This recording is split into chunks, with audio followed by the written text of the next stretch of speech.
is. Now, as a result of humanism, a great feeder for humanism in America has been materialism. Materialism, politics, feminism, and emasculation have become the intricated parts that the ball of humanism has picked up as it rolls down the proverbial hill. Let me give you a picture of what we have experienced in America. There was a time when the average woman in the United States of America, her focus was to tend to and take care of her home. There was a time in the United States of America, in this Western civilization, where a woman wouldn't think twice about working in the workforce outside of the home. But you know what? The animal called materialism became a stress driver in the United States of America. Y'all ain't saying nothing. Let me tell you about a fella that moved in my house, and I want to tell you about a fella that moved in at your house. As a matter of fact, this fella has moved in to everybody's house. His name is Mr. Needmore. Mr. Needmore lives in everybody's house. We need a bigger house. We need washers and dryers. We need air conditioning and central heat. We need cars for me and the wife.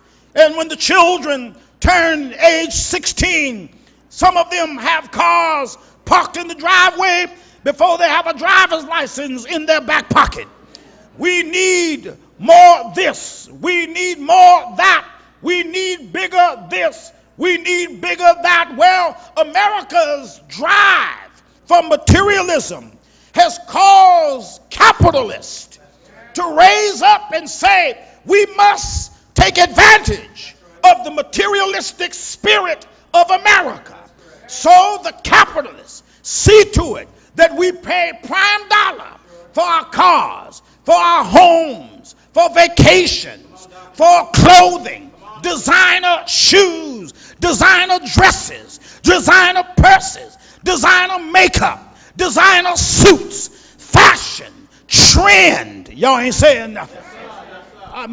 Capitalism sees to it that a materialistic, hungry nation will pay only top dollar for all of the junk, the stuff, and the things that it has. So a major change came about in America.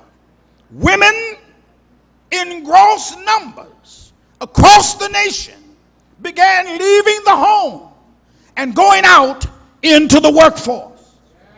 Now, brethren, when women in America started gravitating away from the home and started going into the workforce, two shock waves hit across America. Number one, the more women that occupied jobs, the fewer of those jobs could a man have. Y'all ain't saying nothing. The more women that left the house to go out into society to become a two-income house, the more women that took those jobs, the more men there were without those jobs. The second shock wave is that when women got into the workforce, they ran into problems.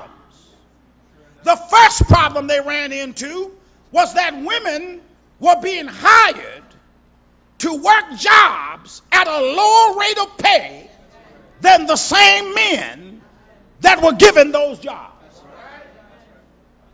Number two, because the predominance of work environments in America, irrespective of the industry, were predominantly males, now there is the culture shock of having women present on the job.